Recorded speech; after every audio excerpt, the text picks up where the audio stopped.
But my main comment is because I believe I have one of the conveners our money so na mimbisana Adachi Brownson na mimbisana say this information about a year and be cloning of phones and the accessing of their private information how true or otherwise is it? Adachi, good morning. Good morning, sir. I trust you're doing well today. Yeah, by the grace of God. All right, so 2 or 3 quick questions. We are hearing of your phones being cloned and some information being accessed. How true or otherwise is this? This is very true.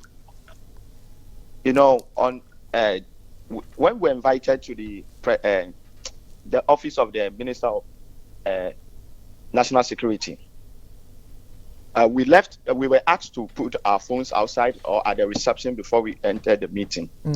Now, when we came back, we had to do some checks to see if our phones were tampered with. You know, and one of us had an iPhone, but the other one was using an Android. Okay, so we realized that no, the one using Android's phone has been tampered with, and then all the messages, calls, and all other things have been diverted to a certain Vodafone number. Okay, so now let's take it one after the other quickly. How many were you when you entered into the office? How many were you? We were 3. You were 3. Yes. And then one of you was using an Android. The others were using iPhones. Yes. One person did not bring her phone. She left the phone at home. Okay. So it was 2 of us who had our phones with us. Okay. Okay. So when we came back, what prompted us was this: the one using iPhone's phone started showing some signs. Okay, while it wasn't responding as it was before we left the place. So we decided to do some checks to see if the phone has been tampered with. Now, when we did that, we realized that there is a Vodafone number. All the calls have been diverted to a Vodafone number. Conducting our search, we realized that Vodafone number is known as a monitoring Vodafone number.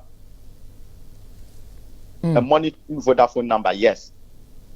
And further search shows that this number has been used to monitor a lot of people, not only us or not only that particular phone, but we had about 315 people reporting this same number.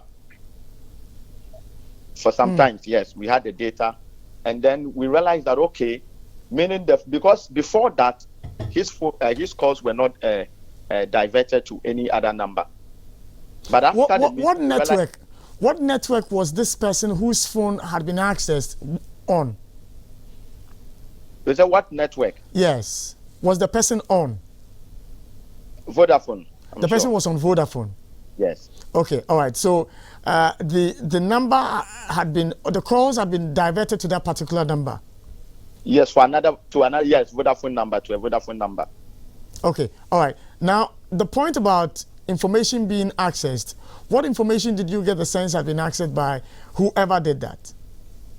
No, you know, all the messages, calls, and other stuff have been diverted. So meaning text messages, phone calls, and all other information that will go via the SIM has been accessed. All right, so I'm trying to understand this. If a call is diverted to a number, it would obviously mean that if I call your number, it would pass through your phone and go to another person's number, which is that Vodafone number, right? Yeah, sure.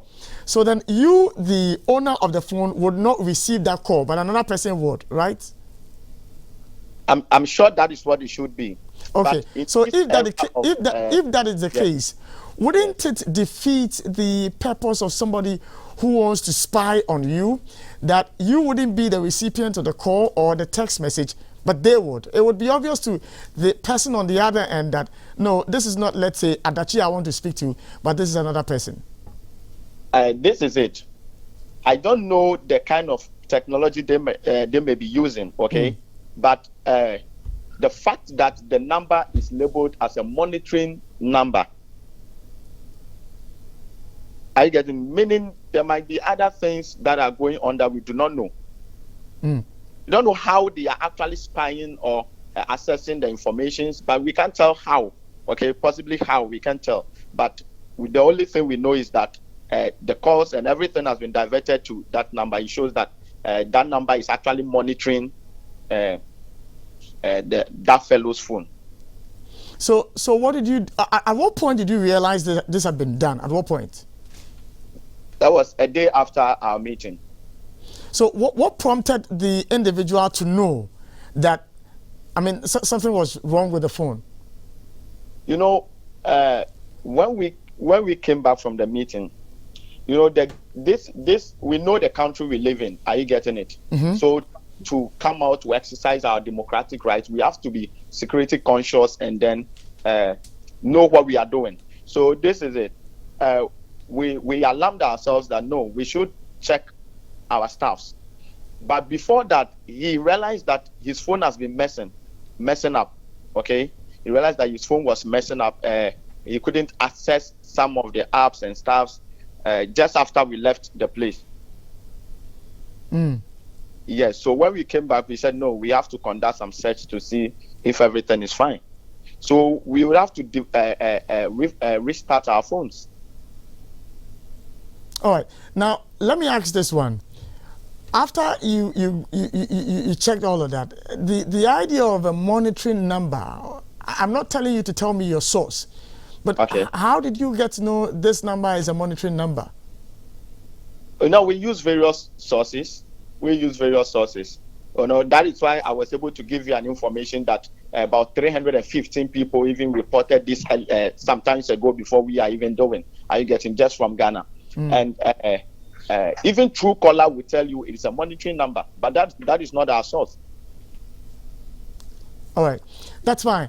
So have you reported, or when you saw this, did you make any attempt to speak to the person who invited you for this meeting in the first place to register your concerns? No. Why not? We didn't do that. Hello? Why not? So, you know, even the meeting, we were not invited formally into the meeting. Okay? We were told the IGP wants to see us. The regional commander told us the IGP wants to see us. And on our way to the IGP's office, the route was changed to the National Office of the Minister of the National Security. And we weren't told that we're going to have a meeting with some ministers of state and other stuff. No, we don't do anything about it. So you realize that we can't even go back to the commander to say, okay, you told us we'll be having, because the commander who told us to meet the IGP was not in the meeting. The IGP was also not in the meeting. Okay. So would I be fair to describe your meeting, which the information minister shared on social media, as an ambush meeting? Yes, it's an ambush meeting, please. So why did you go then, if it was an ambush meeting, if that was not the initial, plan? Okay, great. We have decided to honor the invitation of our leaders. Are you getting it? Mm. And we were not afraid, or I would say we are still not afraid of anything. We only want them to know that, okay, it is our constitutional right to do this. So when we have been invited, I think there is no crime in trying. No, as far as the distance is, even though it is not official, we have not been officially invited, or it's a sort of ambush, we will still have to go and see. That is, we want to know how our leaders think about the citizens. We want everybody to know what they are thinking about. Are they thinking about fixing the country, or they have other tactics and games they want to play with us? We want to make that plain and clear to the average citizen. Are you getting it? So we would have to honor and then go into it for everyone to know that this is what our leaders are up to. So how do you feel about the response from the information minister to the effect that these allegations you are making this morning are false?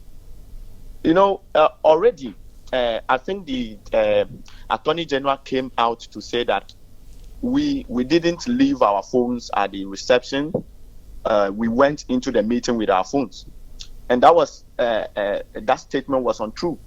Now, the information minister also came out to say our phones were left at the reception and was not tampered with or was not cloned. You see, two different views here. So it clearly shows that these people do not know what they are telling the public or the information they are passing on, or do not know what they are doing. One party, yes, one party came to one member of the presidency says we went in with our phones. Another one says we left our phones at the reception. It wasn't cloned or wasn't tampered with. So what are they trying to tell the public?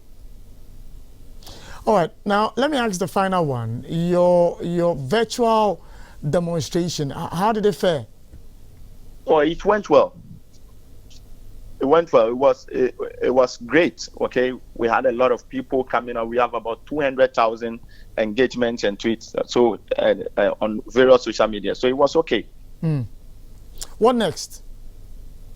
Our aim in this campaign or agenda is not to protest or to organize a demonstration. Okay, is to make sure we raise awareness for the country to be fixed. So until that, we're not resting and we are not relenting or giving up. We will come out with our next moves later in the day or in the week, and we will let everyone know. We are not relenting. But the finance minister is saying that, your concerns are being addressed. The vice president has said that your concerns are being addressed. Is that not enough? The concerns are not addressed. We are saying, the letter we served the place is saying this. This demonstration or this whole awakening is based on the string of some broken promises over the years. And you are coming back to give us promises. We are saying it's based on the string of broken promises, and you are coming back to give us promises. We want the average Ghanaians, the hundreds of thousands of people who are not comfortable in the country, to come out and say things are doing well or the country is being fixed. We don't want the same people who have been letting us down to come and tell us that the country is being fixed. I want the children in rural areas who are learning in dilapidated structures to come out and say our structures have been fixed. I want the hundreds of thousands of people who are living low below the poverty line to come out and say things are being fixed. All right. You understand? All right. My brother, we'll thank you for making time to speak to us this morning on the show. Thank you very much. Dachi Brownson is one of the conveners for the Fix the Country Now movement.